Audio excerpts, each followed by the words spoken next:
Mais ça, en Algérie, ce n'est pas banal. Dans les autres plages, il y a beaucoup de garçons.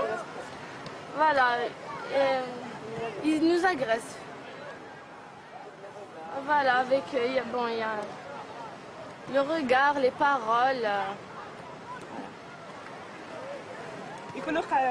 Ils restent assis et dès que tu vas nager, ils rappliquent tous autour de toi et te collent. Voilà. On dirait que je sais pas quoi. Voilà, ici au moins t'es plus tranquille. Genre, il n'y a personne qui s'approche. Genre, ça va, on se sent plus en sécurité et tout. En plus, on se connaît, alors il n'y a pas de problème ici.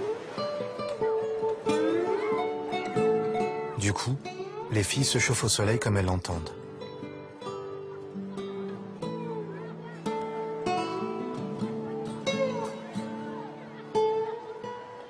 Sur les autres plages du pays, porter un bikini est devenu impossible.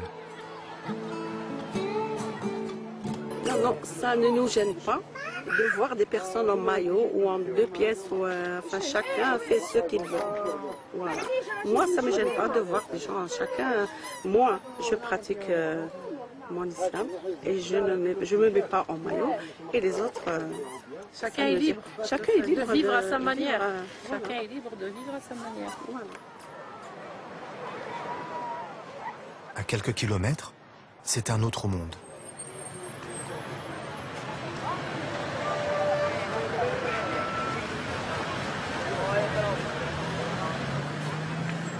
Ici, le règlement, ce sont les gendarmes qui le font appliquer. À quelques mètres de l'arrivée, ça soulage la circulation. La plage publique remporte un franc succès.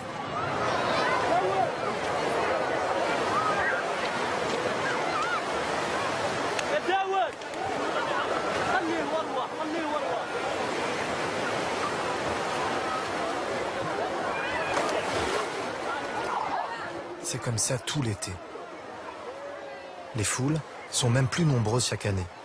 Il n'y a pas assez de plages surveillées et relativement propres dans le pays, alors on se tasse aux mêmes adresses.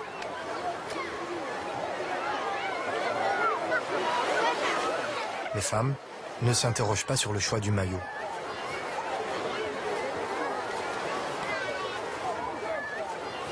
Sur le sable, Amine tient une concession de parasol. Les premiers rangs sont réservés aux familles. C'est l'heure du couscous.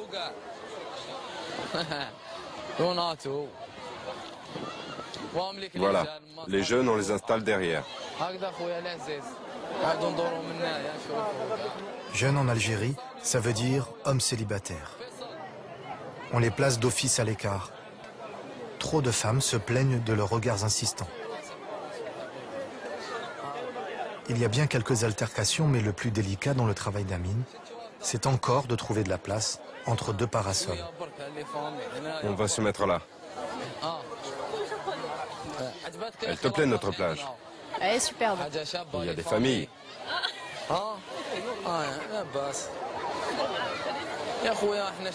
Les Algériens, c'est pas des gens faciles. Il y en a qui sont plus souples, qui comprennent. Ici, il y en a qui font les fortes têtes. Mais bon, nous, on essaie d'être bien avec tout le monde.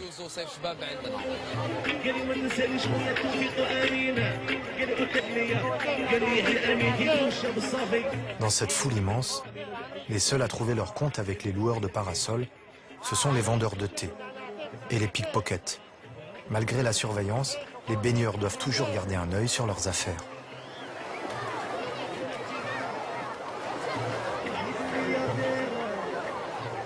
C'est sûr, ici, on doit rêver à un peu plus de calme.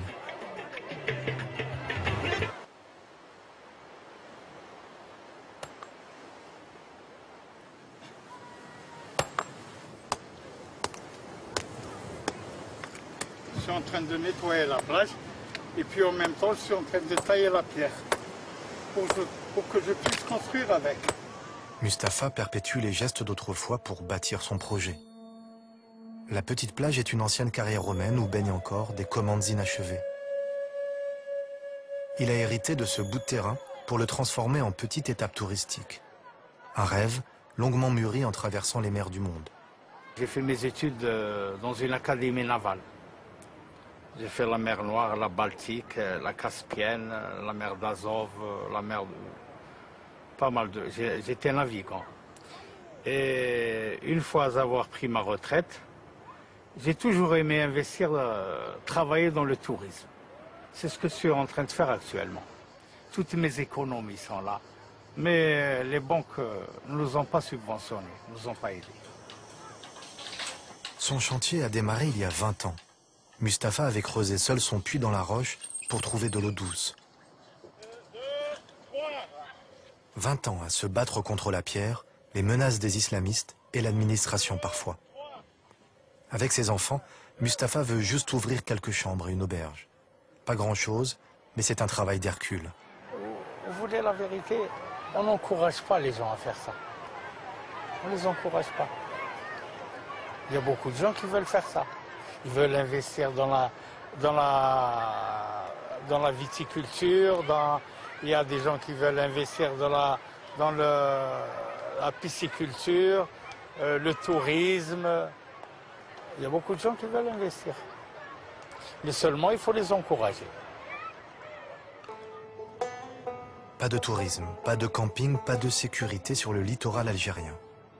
Vers l'ouest, sur les 120 km de littoral jusqu'à la prochaine grande ville, il n'y a pas un seul hôtel. Et parfois, tout tient à un petit détail. J'attends toujours. Sans électricité, je ne peux rien faire. Je ne peux ni vendre des boissons fraîches, ni stocker l'alimentation, je ne peux rien faire. Cela fait 6 années que le transformateur ne fonctionne pas.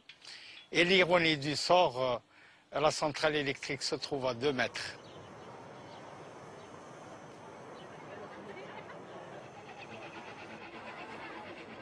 Il y a une éternité, Mustapha a reçu l'électricité pendant une semaine. Depuis, il attend le dépannage de la ligne.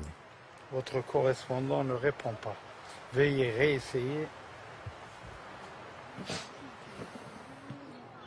Pour faire tourner la boutique, il loue le parking et le barbecue.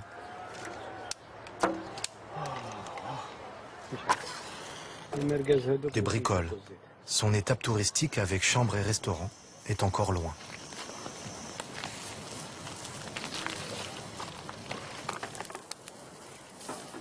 Ils ne m'ont pas encore programmé. Je vous souhaite une bonne journée.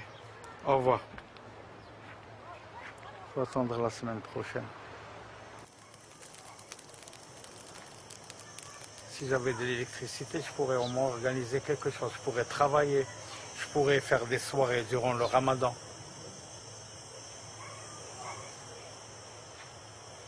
On est à la merci de...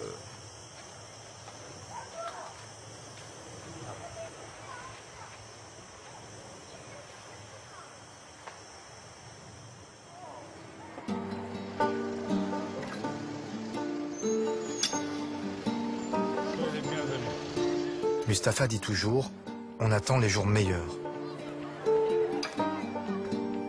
Pour les clients de la plage, les jours meilleurs, ce sont ceux qu'ils passent ici.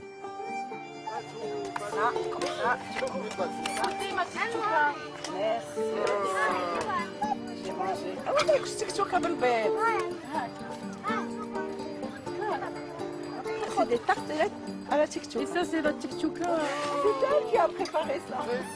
Les salades, les grillades et un autre incontournable de l'été, le feu de forêt.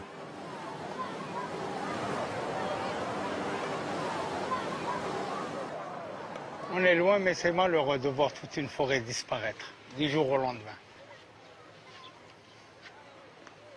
C'est malheureux.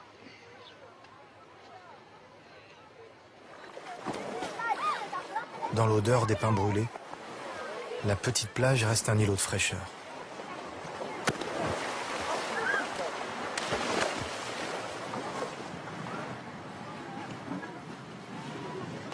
Les familles prennent leurs habitudes. On les retrouve à la même place sur le rocher. La plage a ses personnages, ses visages familiers. Et tout devient léger.